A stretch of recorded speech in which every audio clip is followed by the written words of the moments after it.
Honestly, Nevermind by Drake. It is 14 songs, 52 minutes long, and honestly, Nevermind on this review. I don't want to do this because it's pretty trash. So, Dan, off to you. No, I'm joking. We have a history with Drake on this established podcast. We just, Certified Lover Boy came out August of last year, and there was some decent stuff on there, and we both like it when Drake doesn't take himself seriously. With Way Too Sexy, and you had some different tracks on there that blew up and that were actually decent that we didn't mind. Knife Talk with 21 Savage and a couple others that Jenny didn't mind, and I put on some playlists here or there. But overall, past few records that he's done have just been bland. It's just champagne popping his feelings, so on and so forth. But he does a bit of a pivot here with Honestly Nevermind and goes to the EDM scene, trying to make like a dance hall record, and it is by far one of the blandest projects I've heard in a very long time. It is 52 minutes of passion fruit over and over and over and over and over again with some of the worst. Like Ti Auto Tune in 2010 was better sounding than this shit. Like Ti's app that you could have done when Bam did Caesar with those glasses. T-Pain, you Oh, mean? it's T-Pain, sorry, not Ti. That's Ti. T-Pain app sounded better than this because it is pretty brutal, and yeah. In the rapid review that I did on the YouTube channel that I sometimes do for albums that are just like coming out that are really big like this, I gave my first thoughts, and my first listen was like a seething hatred. Uh, Something that I haven't experienced listening to other Drake albums, because like I'm not a full Drake hater. I just think No, that no, Drake exactly. hasn't. I just think that Drake hasn't done anything creative or daring, honestly, since kind of More Life. But I think More life, Views, yeah. if you're reading this, it's too late. It's kind of the most thing. But yeah, what the songs I liked in More Life, Passion Fruit, Blim, that do these sort of slower dance hall inspired. I heard someone describe it as like Jersey Club or something like that, which is a subgenre that it's like sure, Yeah. buddy, give New Jersey some of the scraps, whatever. I don't care anymore. But like, is that was a little bit of a different thing from Drake. Since then, you've gotten a very stereotypical pop rap kind of deal, and so Audioface should be the first podcast where we reward an artist for doing something different. It's different, all right, but yeah, Yeah. it's just I'll be fair to Drake. Maybe 48 minutes, because that last song with 21 Savage is like coming out of character, just being like the going into the Drake complimenting 21 Savage character, which is a whole different person in its own right. And that song sounds notably different from the rest. Yeah. It's still remarkably very mid on both Drake and 21 Savage's parts. I Mhm. think we've heard the same from both of them before, and it's just a mediocre version of that. I also do think it's hilarious that on Spotify right now, other than Falling Back, actually it's the most listened to song out of everything on here. Falling Back comes at It number tells, 2. it tells you everything that you need to know Yeah, right there. It's yeah. and there's a lot of defenses that Drake fans are gonna have. We'll get to those later. Just sit tight, sit tight. But kind of like what I said in my rapid review, Falling Back is honestly a minute and a half of Drake whining and crying in that usual like whiny croon voice about like falling back, and I kept looking at my phone going, is he really doing this for a whole minute? Yep. Like seriously? It was a lot for me. But while I clean my nose, how about you go in and explain some of this other part of the album? Yeah, it's just the opening track of there's the intro, but then you have Falling Back, and it's just literally at some point he just goes over and over and over again. Sounds like he's stuffed up like us right now, and I'm like, come on now, is there lyrics? Is there anything else that you're gonna do? Just gonna put on the same beat, just let it repeat, and then you're just gonna whine the whole time? That's pretty much what it sounds like. Text Go Green, the second track. The one compliment I will give is the production on this record. I actually like some of it. I think it sounds decent enough for it. Like some of the dancehall inspirations and everything which you get, I think they're sound decent enough. But the issue is you can't do that for an entire record and just you stay at one level, right? You get at one level like this and you just cruise. You cruise control It- at 62 miles an hour all the way to Palm Springs, and it's going to take you an extra hour and a half let, because you're not going the fast lane. let me disagree with you honestly. I don't think the production is that good. I think the production is unfinished. I think if you're even going to try to if you're going to try to go the route like Drake is and saying, I'm doing a dance hall club inspired record, okay, well, dance hall's produced. Dance hall songs are finished. Dance hall songs have drops that are not just you. Oh, there's no drops. Yeah. Yeah, it's not just like, and we've talked about, let me finish my thought and then go back to what I was saying. They're not just these drops that remove all elements of the song, basically all out, and just keep the beat or just keep one thing. These are songs that are finished. These are songs that build over time. They get progressively more advanced and more complicated in the measurement. And let me also say that I love minimal production. We talked about this, and I really think Billie Eilish's "When We All Fall Asleep, Where Do We Go" kind of really started this trend in pop of like minimal production, doing a lot with a little, and like taking that mainstream. It's not easy I, to do.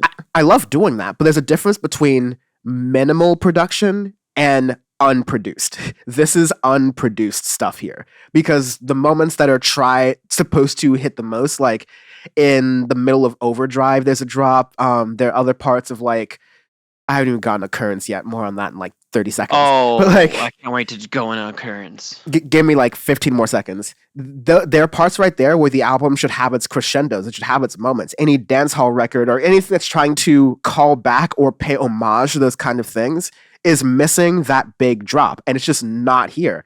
Don't tell me that Drake is somehow so expert of a pop star, but so dumb as to not like actually call back to what he's supposedly calling out to. It's a cop out. Yeah, I mean, it definitely like trying to like the way I hear it is the people who produced this record did their part, but Drake is not doing his part. If that makes sense. Like it's one thing, like as I know he doesn't really make the beats or anything, he might go in and be like, "Ooh, this sounds good," and then just says leave it like this and everything.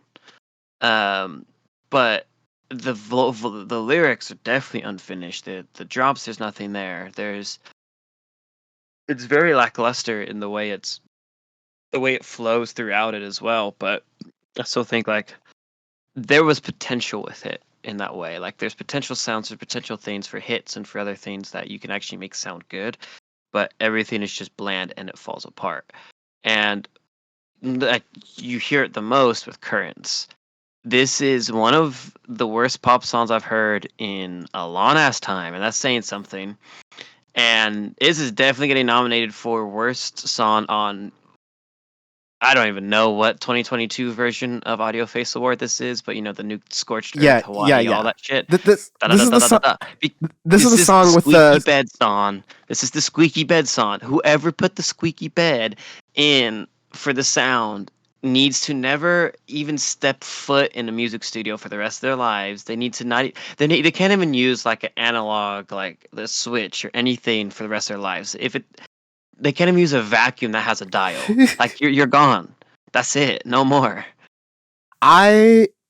It's one of those corny Drake things, and some Drake must have heard it, and he was like, "Perfect, I'm gonna make that like a love song." And how about we switch up the tempo a little bit so it's more like that? It sounds like that SpongeBob Squeaky Boots episode where he's just like going up and down his boots, and like he's just like making that noise the whole time. Shout out to Shushu Gaze, who's like a memer who I think made that first or whatever, but like it made that reference first at least. But honestly, if I'm trying to find something good about this album, I think you get to around Sticky, sort of, where you get Drake trying to do his best, sort of. I'm trying to give the younger people in rap some game. I'm trying to like reflect on who I am as an artist, kind of stuff. That's where you almost get that kind of stuff throughout here. But damn, dude, do you have to go on a journey? Do you have to go on like a very bland journey to get to song 7? And it kind of like Yep. it kind of plays out through here. That may be like the third most streamed song. I usually don't pay attention to stream numbers this much, but it's Drake, so I just kind of have to. You got people listening to Falling Back, they're deciding, yeah, no, not feeling it. You got people listening to Jimmy Cooks, and they're like, okay, this alright. And you got people listening to Sticky, they're like, okay, this is probably the most salvageable song out of this project. Yeah. But I do want to get to I mean, if you have any more, I talked about the album like top to bottom. So if you have any more comments about the song specifically, feel free to do that. But No, I not want to, really, because it's not worth my time, honestly. yeah. It's not. Never Uh, mind. to that point, on Audioface, what we pride ourselves on doing is uncovering what's good in popular music, what's good from like rising stars, and what's like a curveball kind of like musical artists that maybe you've heard of, maybe you haven't, but like they're still producing something that's worth interesting conversation. We we take albums out of the mix every single week and have to like put them on the back burner because of fitting that format. Drake is unfortunately Drake, so he's like basically guaranteed a number one spot until he truly falls off. But I think what we're trying to say here on this podcast that we actually prefer to hear when pop artists make leaps and make jumps and do something different. That being said, it's not just enough to be different, it's also enough to like sound good while you're doing it. And we talk about a lot of artists who we respect for doing something different in here, but like it just overly didn't land for X, Y, or Z reason. The insistence that Drake heads have that people just don't understand this record, that there's like some stuff that they are missing or they're going to get into eventually, they need to kind of slow down. Right, like Yeah, no, that's not. Come correct. That's not what it is. It's he made a really bland, generic album that isn't good, and he's been making these for a while now, of these bland, generic records. But now this is just a pivot, and it's slightly different than all his other bland, generic records. But it's even shows more that he makes a pivot, changes his sound, and it's just as bland as ever. That's where you know there's a problem with what he's making. yeah. um yeah, I really couldn't have said it better myself. The ultimate issue is Drake fans are like Laker fans. All right. They don't really care that much about the game. They show up because they're used to the number one title, and they get pissy anytime it's obvious they don't have the number one title. I was thinking about this morning. It's the perfect analogy That's because actually very, very good. for the first time ever, I'm hearing Drake fans drop albums that I did not, or drop genre names that I did not know they knew about. I'm hearing all this other different. No, you see, you don't get it. What Drake is doing, he's something different. He's doing something against what all the pop artists are doing. One day you're gonna understand. They sound like Audioface heads. They're just talking about the wrong guy. All right, They really are. they're talking about the wrong. They made Drake to sound like he's fucking Burial or something, like, or Jai Paul, like revolutionizing pop music or some way. Yeah, you're having hype beasts and like sneakerheads sound like goddamn Anthony Fantano over here, going like, no, you don't understand. He's like this is the shit. Like it is kind of frustrating and kind of, I mean, like it's hilarious to me, honestly, because finally even people are just admitting that like you can be a star and you can flop, and your celebrityness and your like ability to chart or whatever can only get you so far. People are still gonna like or hate your music, and all the reactions that Drake has had personally, and that people have had in general, from buying signs at the club saying "change it off of Drake" to Drake having to like sit in the background going, "No, it's okay. By the time you understand it, we'll be on to the next one." Like Drake is so used to taking public L's. Like honestly, I'll give it to him. At least he's not earning a noted little bitch here yet, but. It's just, there's a long. I'm telling you, he's a Toronto Maple Leaf fan, so he's used to taking the L's like this. He's used to public, like, just public absolute discrimination, like at a point where it's just beautiful. Public It's humiliation. wonderful. Public humiliation is his it's fetish now. It's his kink. It's his He's into it. Yeah. Speaking of public humiliation as a kink, arbitrary scale this week is Oh God. Joe Biden falling from his bike. We're just gonna give this number. So if you want to, I go more's worse. That's all I'll say. More's worse. More falls or worse. All right. Yeah. I'm gonna give this a solid. How many seconds are in 52 minutes? Let me do some quick math. 3,120. I'm gonna give it 3,120 Joe Biden's falling off of his bike. It is. Let me reiterate. It is that bad. Damn, you trying to slam the old man like that?